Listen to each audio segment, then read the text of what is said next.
जय हिंद guys. Now start our next video lecture. अब हम लोग आगे का वीडियो लेक्चर अपना शुरू करने जा रहे हैं। इसके पहले हमने कॉम्प्लेक्स नंबर्स का एक रिप्रेजेंटेशन देखा। How can you represent every complex number in the polar form. Polar form का कंसेप्ट है कि आर एंड थीटा के टर्म में कैसे लिखते हैं। Geometrical concept of the complex number क्या था, इसके पहले के वीडियो लेक्चर्स में हम लोगों ने एनालिसिस की। अब उसमें कुछ और हमारे कॉम्प्लेक्स नंबर्स में जियोमेट्रिकल रिप्रेजेंटेशंस में कुछ और टूल्स हैं जिसको थोड़ा हम लोग यहाँ डिस्कस करना चाह रहे हैं, ताकि ये जो टूल्स हैं these are very important role play to create the technical questions of the complex numbers. तो now let us start here. तो हम लोग स्टार्ट कर रहे हैं अपने टॉपिक पे।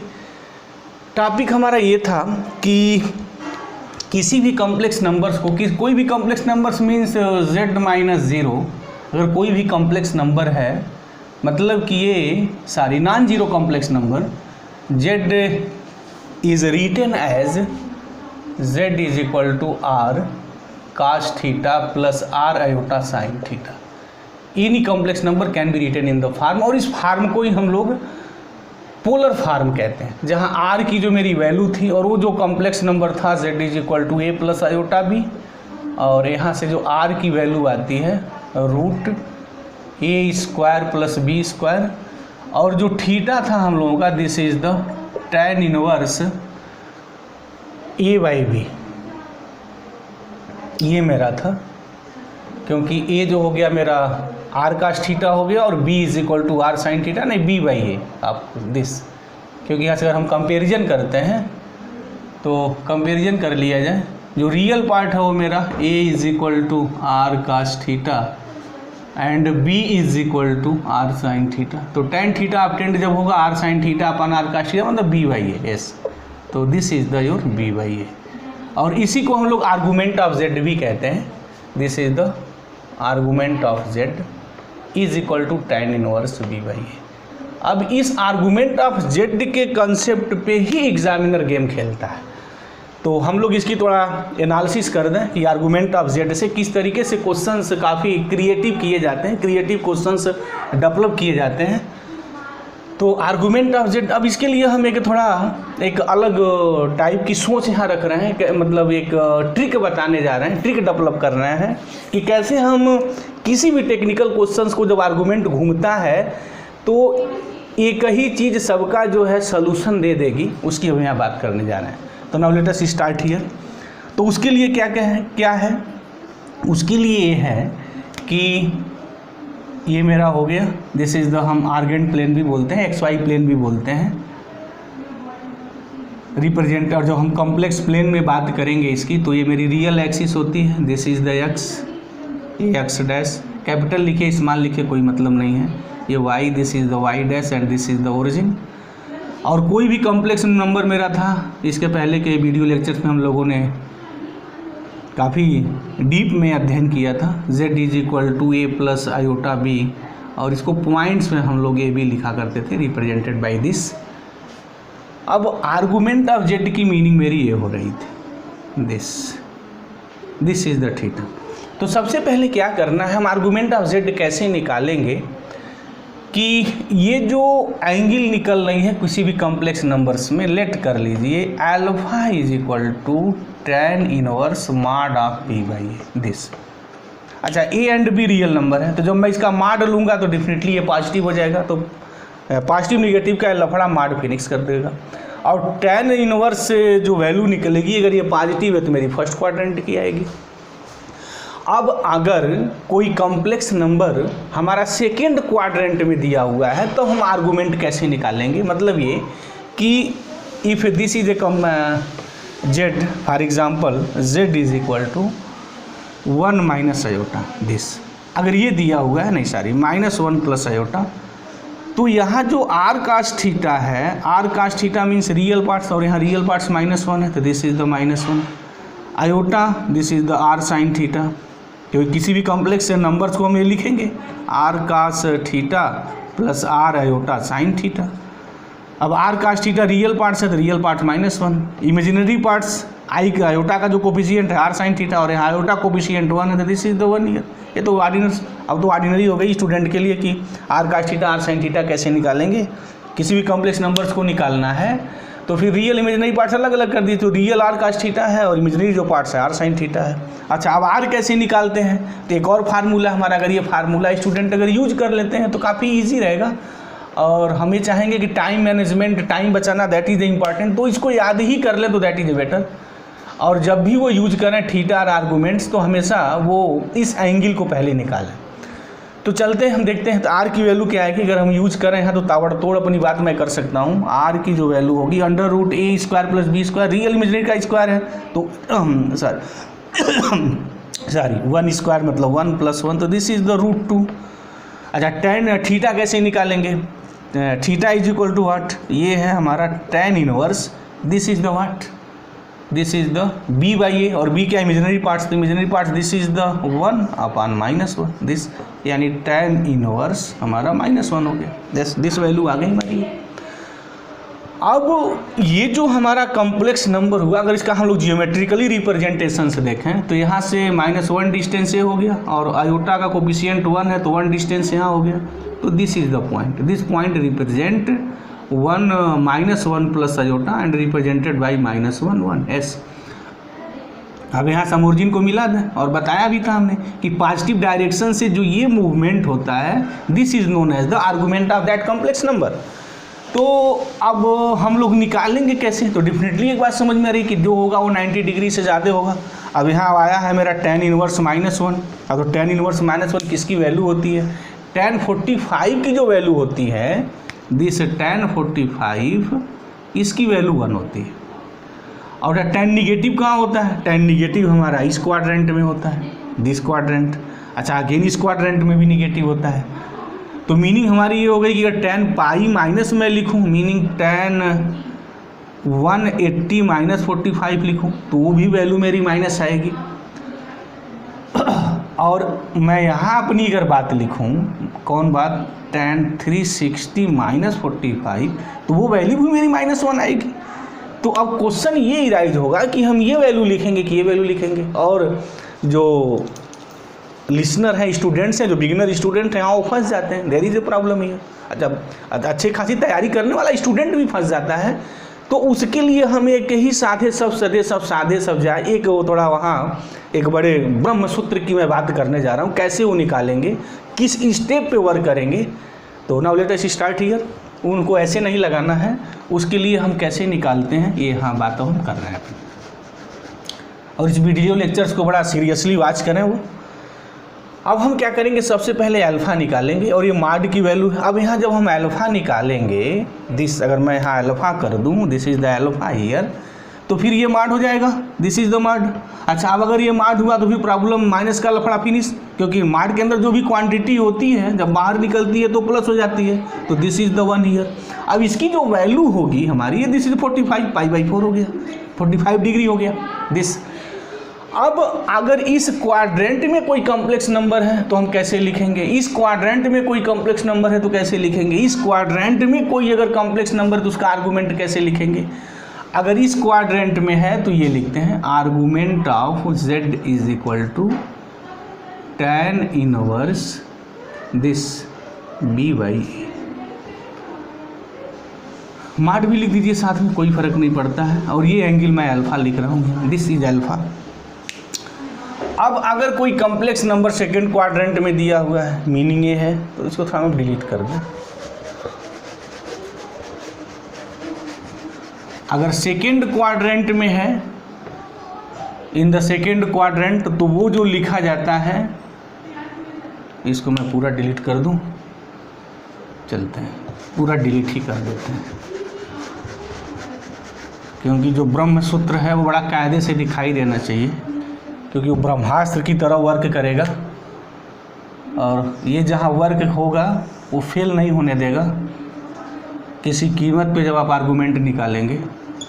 ये जो मैं डेवलप कर रहा हूँ यहाँ, सबसे पहले क्या करिए, आप अल्फा लिखिए और उसकी वैल्यू लिखिए tan इनवर्स माड ऑफ b/a, ये वैल्यू निकालिए।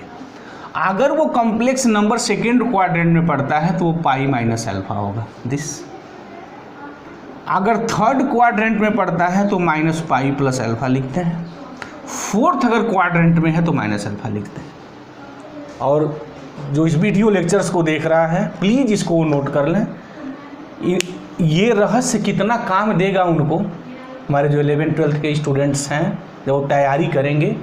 ऑलरेडी हम क्वेश्चंस लगाएंगे IITG के, बहुत सारे क्वेश्चंस हम लगाएंगे, तो वहाँ दिखाएंगे कि हम लोग जो थ्योरी की जो बात कर रहे थे, कैसे हम उस क्वेश्चंस को यूं जो है विदिन मिनट जो है, जो आप 3 और 4 मिनट टाइम्स देंगे, उसको कैसे हम मिनट में घुमा देंगे। तो तब होगा जब थ्योरी के जो मेन जो क्लू चीज़ें हैं, जो टेक्निकल चीज़ें हैं, वो बिल्कुल क्लियर होनी चाहिए। तो ये मेरे टेक्निकल चीज़ें किसी कॉम्प्लेक्स नंबर्स का जब हम आर्गूमेंट लिखते हैं, क्योंकि आर्गूमेंट में ही चीज़ें को फंसाया जाता है, स्टूडेंट फंस जाता है। आर में तो कोई फंसाएगा ही नहीं, कोई मैथमेटिशियन नहीं फंसा पाएगा, क्योंकि आर तो भाई फिक्स है and R is the distance, R is equal to √a² + b² and distance positive होता है, तो कोई मीनिंग है ही नहीं। हाँ, थीटा जो हम आर्गूमेंट ऑफ z की बात कर रहे हैं, वो मेरा tan इनवर्स b/a होता है। अब tan इनवर्स सबको पता है, 9-10 से स्टूडेंट सीखते चले आ रहे हैं। जब लोग ट्रिग्नोमेट्री की पार्ट पढ़ेंगे तो वहाँ बात भी करेंगे कि अगर वैल्यू एक दी हुई है, जैसे हम tan 45 की बात करें, tan 45 की वैल्यू 1 होती है, और सबको पता अगर 2π में एंगल ऐड करता रहूँ तो उसकी वैल्यू 1 ही आएगी। तो फिर तो एंगल तो डिफरेंस हो जाएगी, बट उसकी वैल्यू 1 आएगी। नहीं सॉरी, tan इनवर्स 1 अगर कैसे π/4, क्योंकि tan की डिफरेंट एंगल पे एक ही वैल्यू हो सकती है।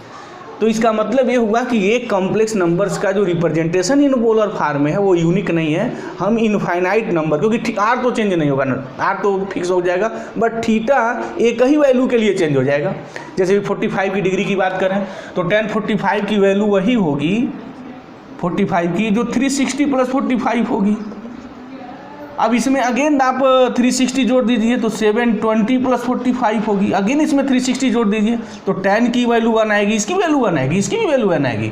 तो जितने भी 2π प्लस जनरल ऐसे 2nπ + थीटा लिखेंगे, where n belongs to set of integers, और सेट ऑफ इंटीजर में infinite number of the values है। तो जब आप n की डिफरेंट वैल्यू लिखेंगे तो थीटा तो डिफरेंट मिलेगा, मीनिंग ये थीटा डिफरेंट मिलेंगे, बट उनकी वैल्यू एक मिलेगी। और थीटा अगर डिफरेंट हो गया तो फिर वो कॉम्प्लेक्स नंबर डिफरेंट हो जाएगा। तो मतलब क्या होगा कि ये जो कॉम्प्लेक्स नंबर मेरा हुआ, फॉर एग्जांपल ये तो this is the unique representation on this plane. But अगर मैं इसको पोलर फॉर्म में लिखूंगा तो उसको मैं इनफाइनाइट नंबर्स ऑफ वेज में लिख सकता हूँ। रीजन आर तो फिक्स होगा, थीटा की वजह से एक ही कॉम्प्लेक्स नंबर का रिप्रेजेंटेशन इनफाइनाइट होता है। ये बात बिल्कुल दिल और दिमाग में क्लियर होनी चाहिए। तो हमारी प्रॉब्लम अब आर्गूमेंट ऑफ द z है, वहाँ tan इनवर्स आ रहा है, थीटा आ रहा है, यहाँ तो प्रॉब्लम है नहीं, प्रॉब्लम यहाँ होगी। और जहाँ प्रॉब्लम होगी एग्जामिनर वहीं से क्वेश्चन को टेक्निकल करेगा, वहीं से क्वेश्चन को घुमाएगा वो। तो उसके लिए हमने यहाँ क्या किया है, एक ऐसा रिजल्ट डेवलप कर दिया है कि वो कुछ भी घुमाता रहे। आप घुमाए ना तो आप तो के लिए तो वो गेम हो जाएगी। किसी भी कॉम्प्लेक्स नंबर का आर्गूमेंट निकालना तो यूँ चुटकी बजाते ही प्रॉब्लम फिनिश। जैसे देखिए अभी मैं यहाँ कोई अब ताबड़तोड़ आप क्वेश्चन कर सकते हैं, वनली बस ये बात केवल दिमाग में आपके पता होनी चाहिए। जैसे हमने कॉम्प्लेक्स नंबर्स यहाँ एक पिकअप किया, चलते हैं 1 + 1 आयोटा हमने ले लिया, राइट। अब पहले पता करिए कि किस क्वाड्रेंट में है, इसे करस्पॉन्डिंग पॉइंट आप दीजिए, खटता चल जाएगा। 1 1 है यानी x1 है y1 है, तो this is your first quadrant. अब अल्फा कैसे निकालते हैं, tan इनवर्स b/a फार्मूला है, तो b हमारा y कंपोनेंट होता है और a हमारा x कंपोनेंट होता है, फार्मूला है हमारा। तो माड की वहाँ बात थी तो माड लगा दीजिए। b क्या है भाई, b इज़ 1, a क्या है 1, तो tan इनवर्स 1 की वैल्यू मेरी 45 डिग्री होती है, दिस इज द π/4। तो हो गया मेरा। तो this is the argument of z meaning π/4, this is the first quadrant. लेकिन अगर मैं यहाँ 1 - 1 + आयोटा कर दूँ, या कोई कॉम्प्लेक्स नंबर मैंने ये पिकअप कर लिया, this is the complex number, तो अब क्या होगा, तो पहले करस्पॉन्डिंग आप पॉइंट लिखिए। कैसे निकालेंगे वो स्टेप की मैं बात कर रहा हूँ। सबसे पहले क्या करिए कि जो कॉम्प्लेक्स नंबर दिया जाए पहले उसका आप पॉइंट लिखिए, point representation X Y component. तो एक्स वाई कंपोनेंट तो एक्स यहाँ -1 है और वाई कंपोनेंट आयोटा कोफिशिएंट 1 है। अब अल्फा पे आ जाइए, tan इनवर्स मान ऑफ 1/-1 1/b/a है, तो b यहाँ 1 है, ये -1। अब ये हो गया again, this is the tan inverse 1 और दिस इज द π/4 हो गया। बट ये जो हमारा है ये हमारा सेकेंड क्वाड्रेंट में है, मतलब ये -1 और 1 x माइनस है, this is the -y past mean the second quadrant. तो this point present in the second quadrant. अब सेकेंड क्वाड्रेंट में हम आर्गूमेंट ऑफ z कैसे लिखेंगे, आर्गूमेंट ऑफ z2, आइए ताबड़तोड़ कैसे लिखेंगे भाई, क्या है pi minus alpha, this is the pi minus alpha. तो पाई और अल्फा आप निकालेंगे minus pi by 4। Yes, this is the 3 pi by 4। इसकी मीनिंग ये हो गई कि जो आर्गुमेंट ऑफ -1 प्लस आयोटा इस कॉम्प्लेक्स नंबर्स का निकाला जाएगा वो 3 पाई बाई 4 होगा। तो ये बात ध्यान में रहनी चाहिए। अच्छा, अगर मान लीजिए मैं कोई अनदर कॉम्प्लेक्स नंबर यहाँ ले लूँ, this is the your Z3 year, और ये Z3 अब यहाँ -1 माइनस आयोटा हमने ले लिया। अब ये कहाँ आ गया भाई, वेयर। अब ये आ गया मेरा, दोनों निगेटिव है तो दोनों निगेटिव होने वाला थर्ड क्वाड्रेंट में आ गया। अच्छा, यहाँ इसके लिए भी जो अल्फा की आप वैल्यू निकालेंगे, क्योंकि आज माड लगने के बाद आएगा तो ये पॉजिटिव हो, ये निगेटिव हो, ये निगेटिव, ये पॉजिटिव, कोई मतलब ही नहीं है, तो पॉजिटिव आएगा। Again this is the pi by 4 आएगा, इसके लिए भी अल्फा। अब यहाँ क्वाड्रेंट में निकालना है तो फिर क्या है भाई, दिस पहले पॉइंट लिख लीजिए, सॉरी पॉइंट आ जाइए। तो this is the -1 and this is the -1, और -1 कहाँ होता है, थर्ड क्वाड्रेंट में। और थर्ड क्वाड्रेंट में हम आर्गुमेंट लिखते कैसे हैं, -पाई प्लस अल्फा होता है, और अल्फा कैसे निकालते हैं ये डिस्कस हो चुका। तो argument of this complex number Z3 is equal to -pi plus alpha, तो this is the pi by 4। Yes, अगर मैं इसको सॉल्व करूंगा तो क्या आएगा, this is the what, this is the -3 pi by 4। Yes, this is the -3 pi by 4। Meaning ये हो गई कि ये जो कॉम्प्लेक्स नंबर है, इस कॉम्प्लेक्स नंबर के करस्पॉन्डिंग मेरा जो आर्गूमेंट होगा वो -3 पाई बाई 4 होगा। अब तो मुझे उम्मीद है कि आप आर्गूमेंट किसी भी कॉम्प्लेक्स नंबर का निकाल सकते हैं। जैसे अगर यहाँ हम आ जाएं, अच्छा एक बड़ा हम मिमिक टाइप का क्वेश्चंस दे दें। मिमिक टाइप का क्वेश्चंस मतलब है कि अगर आयोटा का मुझे निकालना हो तो आयोटा का कैसे निकालेंगे। अगर एक कॉम्प्लेक्स नंबर हमारा कोई Z आयोटा दे दे और आपसे पूछे what is the argument of Z, तो सबसे पहले पॉइंट निकालिए। स्टेप हमने यही बताया है, तो स्टेप वाइज करिए जैसे मैंने स्टेप बताया। तो ये पॉइंट किसके करस्पॉन्डिंग है, यहाँ x कंपोनेंट 0 है और आयोटा का कोफिशिएंट 1 है, तो 0 1 हो गया है। अब अल्फा कैसे निकालेंगे, this is the tan inverse b by a, तो b यहाँ क्या है मेरा 1 है, और ये क्या है, this is the 0, this is the 0 here. तो this is the tan inverse infinitive, और tan इनवर्स इन्फिनिटिव को लोग पाई बाई 2 लिखते हैं, तो हम भी यहाँ पाई बाई 2 लिख रहे हैं, तो alpha is equal to pi by 2 हो गया। अच्छा, ये मेरा कहाँ है, लाई इन दिस। तो इसकी मीनिंग मेरी ये हो गई कि यहाँ इसका जो मैं आर्गूमेंट ऑफ Z लिखूंगा, this is the pi by 2, ये मेरा पाई बाई 2 हो जाएगा, this is the pi by 2। अच्छा, अगर 1 लिखा है तो ये उनके करस्पॉन्डिंग भी हम लोग निकाल सकते हैं कि आर्गूमेंट ऑफ मेरा जो है Z क्या आएगा, what is argument of the Z here. तो कहने का हमारा मतलब क्या है कि ये जो हमने एक चक्र बना दिया है कोऑर्डिनेट ज्योमेट्री में, XY प्लेन में, कि कोई कॉम्प्लेक्स नंबर से अगर गिवन है तो उसका आर्गूमेंट कैसे निकालेंगे, तो ये बात तो आप इजीली ढंग से निकाल सकते हैं, देयर इज़ नो प्रॉब्लम। तो हमारा जो ये लेक्चर है अभी इसी पे डिपेंड है और डिपेंड रहेगा भी। अभी आगे भी हम क्या लेक्चर आर्गूमेंट ऑफ Z पे ही पूरा वर्क करेंगे, क्योंकि जब हम लोग क्वेश्चंस लगाएंगे तो वहाँ देखेंगे कि एग्जामिनर आर्गूमेंट ऑफ Z पे ही फंसाता है, और बाकी जो छोटे छोटे फर्स्ट लेवल के क्वेश्चंस हैं वो क्या है, मतलब जो 11th की जो एकेडमिक है, बस वही है कि कोई जैसे इस टाइप के क्वेश्चंस क्रिएट होते हैं। एक कॉम्प्लेक्स नंबर जैसे कोई एक पिकअप कर लिया है 2 + 3 आयोटा, कोई ये नहीं कॉम्प्लेक्स नंबर, और कहा कि इसको आप लिखिए, write down this complex number in polar form. तो क्या करना है, कुछ नहीं, बस इसको सीधे आप लिखिए, कॉम्प्लेक्स फॉर्म में कर दीजिए, r cos theta + r iota sine theta, equating real and imaginary part. तो यहाँ से r cos थीटा आपका 2 आ गया, और यहाँ से r sin थीटा आपका 3 आ गया।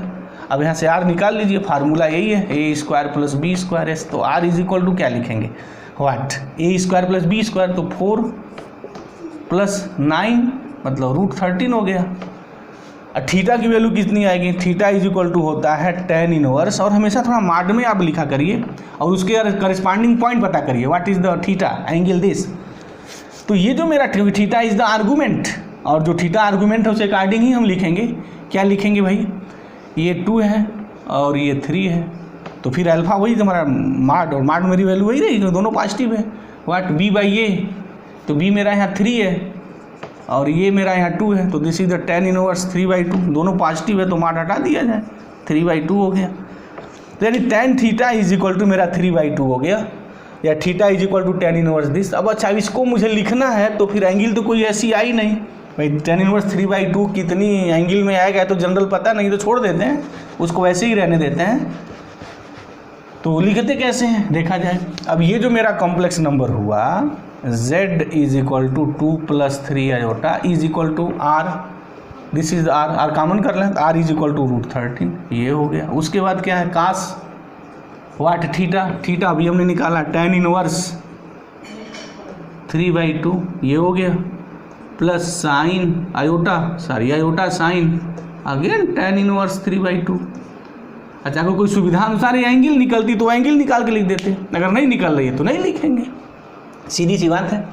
तो मुझे ये उम्मीद है कि अभी जो हमने फर्स्ट स्टेप है हमारा, ये this is the first step to find the arguments, कि कैसे हम आर्गूमेंट से निकालेंगे।